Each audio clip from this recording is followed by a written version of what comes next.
All right, y'all, I have a great video for y'all today. This is Dr. Stephen Greer talking about Jason Sands and what he has to say about whistleblower Jason Sands, who was featured in James Fox's documentary, The Program, right, is quite interesting. Let's just say that. Apparently, after Jason Sands went on Joe Rogan, Dr. Greer had some comments, which I will get to in a moment. But also stay with me because I have something interesting that Dr. Greer just said on his latest podcast about Commander David Fravor as well. All right, let's jump into this. So it all starts with this particular post that Dr. Greer has here, basically calling out Jason Sands. Take a look. Dr. Greer writes, "It is critical that whistleblowers only report on what they have firsthand knowledge about." And they show a picture of Jason Sands here on the Joe Rogan Experience, right? It says, click on picture above for an interview with Jason Sands and Joe Rogan. Dr. Greer has spoken many times with Jason Sands and is well aware of what he knows firsthand. Please read Dr. Greer's comments below. Let's get to those comments. Writes, from Dr. Greer to Jason Sands, I would avoid talking about complex issues you're not read into. Extra-dimensional creatures and covertly induced phenomena like the reptilians have nothing to do with ET species. That is a psyop to create Armageddon and global war. 3 types of NHI are occurring and are deliberately commingled for psyop purposes. Number 1, ET, clearly non-hostile. Number 2, man-made UFOs with man-made creatures, evil, and do the abductions, vivisections, mutilations, etc. to create hate and fear for war. Number 3, extra-dimensional beings, some of which have been called demons in mythology, which can be troubling and negative, and also can be pulled into this dimension by advanced, very covert EM, electromagnetic technologies. A little knowledge is an extremely dangerous thing. As all this comes out this year, there's a concerted effort to create a terrifying false alien threat. This has been planned for 70 years. We should avoid throwing, however, unwittingly fuel on that already burning fire. And then, allegedly, this is a witness statement from Jason Sands to Dr. Stephen Greer that he also provides. And right here behind it, hello, my name is... Apparently that's redacted. It's supposed to say Jason Sands, and this is his story, just to kind of, add some proof that Dr. Greer has spoken to Jason Sands. But I have to admit, this is very interesting. Dr. Greer's response here to Jason Sands. He's kind of shots fired. He's just going after him. I mean, geez, you know what I mean? Very interesting. Why call him out like this? Why not reach out to him, right? And talk to him personally. It just seems, a little odd there, but regardless, look, here's some comments made by Dr. Greer about Commander David Fravor that I find interesting. These false narratives of threat and false narratives of we don't have anything like this. Now, there are people who've evolved on this quite a bit. For example, there was the David Fravor, who was the F-18 Hornet pilot who chased the UFO and got the footage and all of that. You all know what that is, and we can show it. But when I first spoke to him a few years ago, he was adamant that what he had pursued absolutely had to be alien, that there's no way any human on Earth had any technology like that. And this would be a very rational assumption for someone having their first encounter with a propulsion and energy system like what Lockheed Skunk Works has, or Northrop Grumman has, or Raytheon has, because they do not move in an aerodynamic form. There's no rockets, there's no jets, the infrared sensors that would put up a heat signature, nothing. So what is making this thing move like that, right?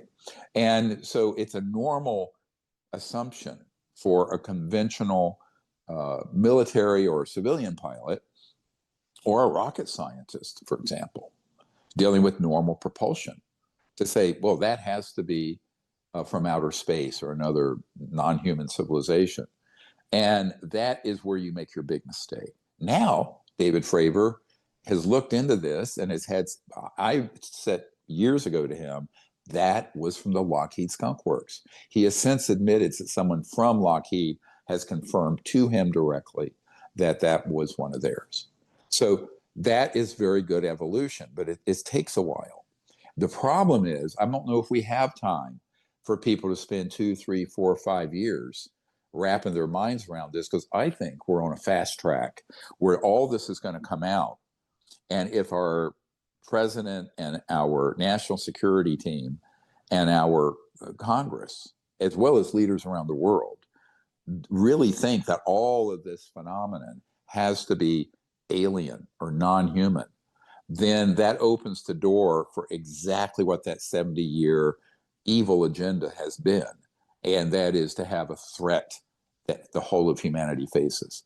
I mean, this is interesting, right? The way he's talking about Commander David Fravor here as well, because he's sort of misrepresenting this a little bit, at least according to Jeremy Corbell, because I have a clip of Jeremy saying that, yes, Commander David Fravor was told that, but he doesn't believe it, right? So Commander Fravor was told by the CIA, actually, that this was, hey, this is our own stuff. And Commander David Fravor was like, nah, at least Jeremy implies that Commander David Fravor doesn't really believe that. I mean, Commander David Fravor testified before Congress, right, about this thing, right? So in summer of 2023, right? So I'm not so sure what, Dr. Stephen Greer's, the way he's handling Jason Sands and versus how he's handling Commander David Fravor. And again, according to Jeremy, this is a different story. So I was talking with Commander Fravor the other day, and he shared some information that came to him that was just, email style. But George, it was passage material. And I don't know if people on our podcast know what that means, but sometimes in SAPs or special access programs, they have what they call passage material. It's material that is leaked to people. But the thing is that this material is being passed around to people like even Commander Fravor, where they're trying to kind of convince him that Lockheed Martin, as an example, had some sort of similar technology to what he saw. First of all, he laughed. He's like, if people knew my job right now, they would know that I know that is not true. So it was just, he said it to me as like an alert. Have you seen this before? And I said, I have. Do you understand what's happening, Commander? And he goes, I do. So basically, it's a really interesting story, and it has a lot of real information in it. But there is a core fake information in there. They call it passage material. It was eventually, I can backtrace it, reverse engineer it, where it comes from an agency. And I'm just going to say it, man. Why does the CIA have a completely different methodology of shaping the emerging UAP narrative? Right. So, I mean, the way Jeremy's explaining this same event, right, that Dr. Greer's talking about too, Commander David Fravor hearing, right, both hearing that this is coming from our own technology, right, American technology, advanced technology. But Dr. Greer interprets it one way and Jeremy Corbell interprets it another, right? Dr. Greer says, oh, well, Commander David Fravor believes that. He believes that it is our own advanced tech. And Jeremy's saying, no, David Fravor is very well aware it's not, our own advanced tech. And one of the reasons Jeremy gives is because Commander David Fravor works for an advanced aerospace company. So he's sort of implying he would know if that was our own tech, right, or something we were capable of, right? But again, the way they both interpret that story, right, between them is interesting, right?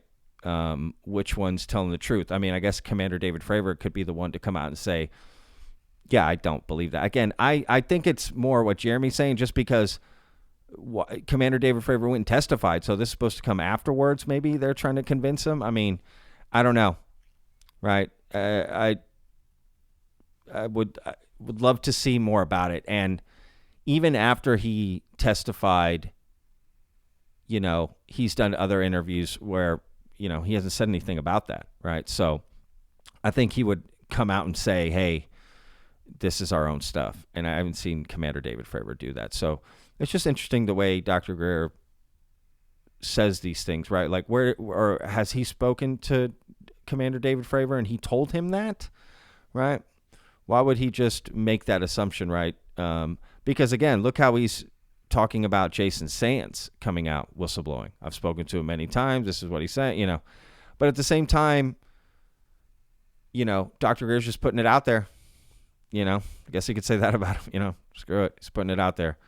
This is what's going on. But, you know, it does seem kind of odd. It does seem a little, you know, shots fired sort of scenario, but I don't know. All right, vetters, we'll see you in the next video. Remember, every day's a gift, y'all. Peace! I live inside my own world of make-believe. Kids screaming in the cradles, profanities. I see the world through ice covered in ink and bleach. Cross out the ones who heard my cries and watched me weep.